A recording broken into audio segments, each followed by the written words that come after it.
दोस्तों, हमारी मानसिकता कुछ ऐसी है कि इस संसार में जितने भी लोग हैं उन्हें हम दो हिस्सों में बांटते हैं। पहले अच्छे लोग और दूसरे बुरे लोग। पर कभी भी हम अपने आप से यह प्रश्न नहीं पूछते कि कोई व्यक्ति अच्छा या बुरा क्यों बन जाता है, क्योंकि आवश्यक सवाल ये नहीं है कि हम अच्छे कैसे बने, बल्कि आवश्यक सवाल यह है कि हम इतने बुरे क्यों बन गए हैं और हम बुरे काम क्यों करते हैं। दोस्तों, अगर आप इन दोनों प्रश्नों के उत्तर आसान भाषा में जानना चाहते हैं तो ये कहानी आपके लिए ही है। तो इस कहानी को पूरा जरूर सुनना। तो चलिए कहानी की शुरुआत करते हैं। एक शहर में एक बहुत बड़ा शातिर चोर रहा करता था और उस चोर के बारे में जानते तो सब थे, पर आज तक उसे कोई पकड़ नहीं पाया था। उस चोर ने अपना पूरा जीवन चोरी करने में लगा दिया हुआ था। उसके पूरे नगर में और उसके आसपास के इलाकों में भी उसकी बराबरी का चोर कोई नहीं था। दोस्तों, उस चोर का एक बेटा भी था जिसे वो अपनी तरह ही एक शातिर चोर बनाना चाहता था। वो शातिर चोर अपने बेटे को हमेशा एक ही बात सिखाता था कि बेटा, कभी भी किसी साधु सन्यासी का उपदेश मत सुनना। अगर कोई तुमसे कुछ कहने भी लगे तो अपने कान बंद कर लेना और वहाँ से भाग जाना। उस चोर का बेटा उसकी इस बात को बचपन से ही सुनते आ रहा था, जिसके कारण उसके मन में यह बात बैठ गई थी, क्योंकि उस लड़के का पूरा ध्यान चोरी करने पर ही था। इसीलिए वो भी अपने पिता की तरह एक शातिर चोर बन जाता है। दोस्तों, हमारा ध्यान जिस चीज पर ज्यादा होता है हम उस चीज में माहिर हो जाते हैं। एक दिन वो चोर सोचता है कि छोटी मोटी चोरियां तो बहुत कर ली, क्यों ना आज राजा के महल में ही डाका डालूं। राजा के महल में चोरी करने के उद्देश्य से वो चोर महल की ओर चल पड़ता है। रास्ते में उसे कुछ लोगों की भीड़ नजर आती है। वो उस भीड़ को देखकर वहां जाता है और ये देखता है कि वो लोग क्या कर रहे हैं।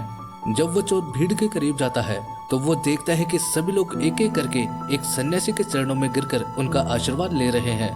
वो सन्यासी और कोई नहीं बल्कि गौतम बुद्ध थे। वो चोर बुद्ध को देखकर उनकी तरफ आकर्षित हो जाता है, क्योंकि उसने लाइफ में पहली बार इतने तेजस्वी व्यक्ति को देखा था। अचानक उसे अपने पिता की बात याद आ जाती है कि साधु सन्यासियों से दूर रहना चाहिए। एक बार को वो सोचता है कि वो वहाँ से चला जाए, लेकिन फिर उसके मन में एक प्रश्न उठता है कि पिताजी ऐसा क्यों कहते थे। इस प्रश्न का उत्तर जानने के लिए वो चोर सभी लोगों के साथ बैठ जाता है और गौतम बुद्ध का उपदेश सुनने लग जाता है। बुद्ध उस उपदेश में झूठ बोलने की व्यर्थता और विश्वासघात के बारे में बताते हैं। उपदेश समाप्त होने के बाद वहाँ बैठे सभी लोग अपने अपने घर चले जाते हैं और वो चोर भी चोरी करने के लिए महल की ओर चल पड़ता है।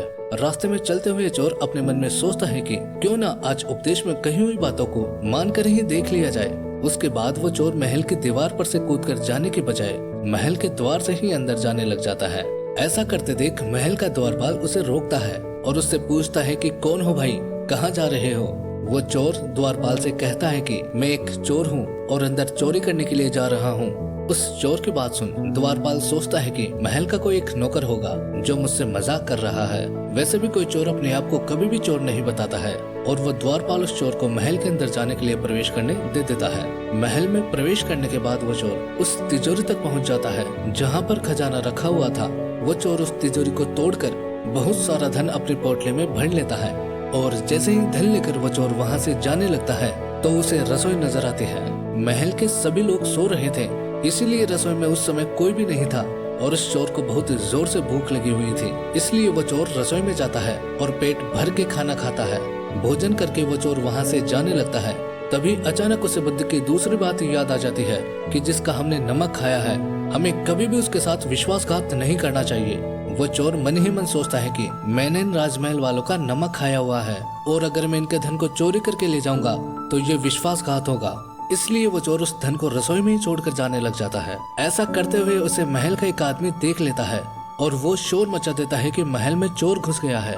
राजा के सिपाही उस चोर को पकड़ लेते हैं और उसे राजा के पास ले जाते हैं और उसके बाद राजा उस चोर से पूछता है कि जब तुमने धन को चुरा ही लिया था तो तुम उसे छोड़कर क्यों चले जा रहे थे। तो वो चोर कहता है कि एक सन्यासी के उपदेश के कारण किसी के साथ विश्वासघात करना बुद्धिमत्ता नहीं है बल्कि मूर्खता है। जिसके भोजन को खाकर हमें जीवन मिला है उसके साथ हमें कभी भी विश्वासघात नहीं करना चाहिए। उस व्यक्ति की बात सुन राजा प्रभावित हो जाता है और उस चोर से कहता है कि यदि तुम ऐसे उपदेश बचपन से ही सुनते आते तो तुम कभी भी चोर बनते ही ना होते। जाओ, मैं तुम्हें छोड़ता हूँ, लेकिन एक बात को हमेशा याद रखना, सही संगत और सही उपदेश ही व्यक्ति का जीवन बदल देते हैं। दोस्तों, इस कहानी का उद्देश्य आपको सिर्फ ये सिखाना नहीं है कि आप किसी के साथ विश्वासघात ना करें या झूठ ना बोले, बल्कि ये कहानी आपको सिखाना चाहती है कि आप बुरे तब तक ही हैं जब तक कि आप सही उपदेश सुनना और सही संगत करना शुरू नहीं कर देते। जो कल आपने गलत संगत कर ली थी, वही आज आपके दुखों का कारण है।